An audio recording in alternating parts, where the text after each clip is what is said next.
Hello മക്കളെ, നിങ്ങളുടെ English പരീക്ഷയിൽ എന്തായാലും നിങ്ങൾ കാണാൻ പോകുന്നൊരു 7 മാർക്ക് ചോദ്യമാണ് മക്കളെ നരേറ്റീവ്. ഈസി ആയിട്ട് കിട്ടും. പക്ഷേ സാർ ഏത് നരേറ്റീവാണ് പരീക്ഷയിൽ വരിക? അപ്പോൾ അതാണ് നമ്മൾ നോക്കാൻ പോകുന്നത്. അപ്പോൾ നമ്മൾ നോക്കാൻ പോകുന്നത് കഴിഞ്ഞ വർഷങ്ങളിലൊക്കെ മോഡലിലും അതുപോലെ പബ്ലിക്കിലും ഏതൊക്കെയാണ് ചോദിച്ചത് നമ്മൾ നോക്കും.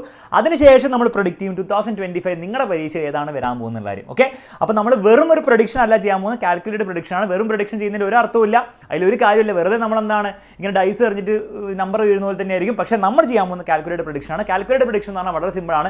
കഴിഞ്ഞ വർഷങ്ങളായിട്ട് എല്ലാ വർഷങ്ങളിലും ഏതൊക്കെ നെഗറ്റീവ് ആണ് എന്നുള്ള കാര്യം പബ്ലിക് എക്സാമിനെ നമ്മൾ നോക്കും, അതുപോലെ മോഡൽ എക്സാമിനെയും നോക്കും.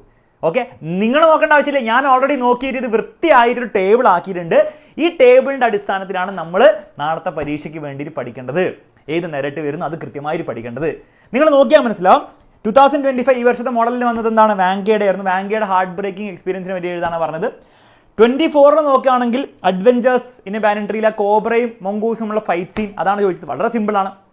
അതുപോലെ തന്നെ മോഡൽ എക്സാമിലാണ് ബെസ്റ്റ് ഇൻവെസ്റ്റ്മെൻറ്റിലെ ആ പയ്യൻ്റെ സൂയിസൈഡ് അറ്റൻഡ് ആണ് വെച്ചിരിക്കുന്നത്, മിസ്റ്റർ ജോണിൻ്റെ. 2023 നോക്കുകയാണ് നീൽക്കണ്ഠയുടെ എക്സ്പീരിയൻസ്. ആ വീട്ടിൽ വന്നതിന് ശേഷം നീൽക്കണ്ഠയുടെ എക്സ്പീരിയൻസ് ഞാൻ ചോദിച്ചിരുന്നു. നരേറ്റീവ് എഴുതാൻ പറയും. ജസ്റ്റ് കഥ എഴുതിയാൽ മതി. നരേറ്റീവ് എന്ന് പറഞ്ഞാൽ ഒന്നുമില്ല കേട്ടോ, ഫോർമാറ്റ് ഒന്നും പഠിക്കേണ്ട ആവശ്യമില്ല, വെറുതെ കഥ എഴുതി വെച്ചാൽ മതി. മോഡലിൽ വന്നത് ബെസ്റ്റ് ഇൻവെസ്റ്റ്മെൻറ്റിലെ വീണ്ടും സൂയിസൈഡ് അറ്റൻഡ് ആണ്. 2 പ്രാവശ്യം ഓൾറെഡി ഇൻവെസ്റ്റ്മെൻറ്റ് വന്നിട്ടുണ്ട്.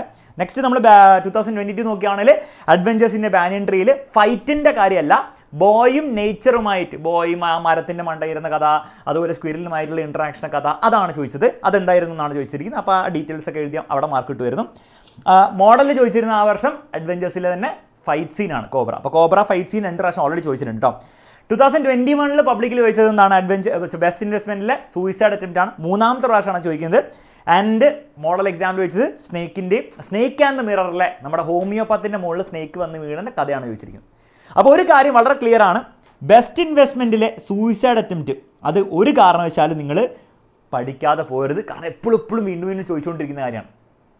സെക്കൻഡ് പ്രയോറിറ്റി നമ്മൾ കൊടുക്കേണ്ടത് എന്തിനാണ്? അഡ്വഞ്ചേഴ്സിൻ്റെ ബാനൻട്രിയിലെ കോബ്ര മൊങ്കൂസ് ഫൈറ്റ് സീൻ. അപ്പം ഞാൻ പ്രഡിക്ഷൻ പറയുകയാണ്, കാൽക്കുലേറ്റഡ് പ്രഡിക്ഷൻ പറയുകയാണെങ്കിൽ ഇതിൽ ഏതെങ്കിലും ഒന്നായിരിക്കും നിങ്ങളുടെ പരീക്ഷയിൽ വരാൻ പോകുന്നത്. നിങ്ങൾ ഒരിക്കലും എന്ത് ചെയ്യരുത് മക്കളെ, ഇത് മാത്രം പഠിച്ചിട്ട് പോകാൻ വേണ്ടിയിട്ടുള്ള മണ്ടത്തരം കാണിക്കരുത്. നിങ്ങൾ ചെയ്യേണ്ടത്രേ ഉള്ളൂ, ഇത് പഠിക്കാതെ പോകരുത്. കാരണം ഏറ്റവും കൂടുതൽ ചാൻസ് ഇത് രണ്ടും വരാൻ വേണ്ടിയിട്ടാണ്. അപ്പോൾ ഇത് എന്തായാലും പഠിച്ചോളൂ. ബെസ്റ്റ് ഇൻവെസ്റ്റ്മെൻറ്റിലെ ആ സൂയിസൈഡ് അറ്റംപ്റ്റ് പഠിച്ചോളൂ. ഇനി സാർ ഇതൊക്കെ എവിടുന്നാണ് പഠിക്കുക? ഒന്നും പേടിക്കേണ്ട ആവശ്യമില്ല. ഇന്നും നാളെ നമ്മൾ ലൈവ് വെക്കുന്നുണ്ട്.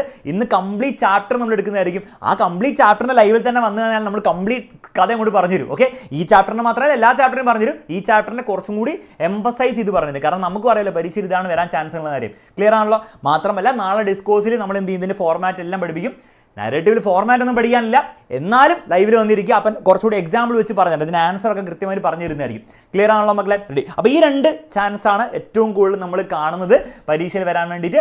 എങ്കിലും എന്ത് ചെയ്യുക, ബാക്കി ഓൾറെഡി വന്നത് നിങ്ങൾ ജസ്റ്റ് ഒന്ന് നോക്കി വെച്ചേക്കാം. ഇതൊന്നും വാങ്കയുടെ വന്നാൽ അല്ലെങ്കിൽ നീൽക്കണ്ഠയുടെ വന്നാൽ ഒന്നും അറിയാത്ത പോലെ ആവരുത്, ജസ്റ്റ് ഒന്ന് നോക്കി വെക്കുക. അപ്പോൾ ഈ രീതിയിലായിരിക്കും നമ്മൾ പ്രഡിക്ഷനെ, ഈ നരേറ്റീവിൻ്റെ കാര്യം മാത്രമല്ല എല്ലാത്തിനും നമ്മൾ ചെയ്യാൻ പോകുന്നത്.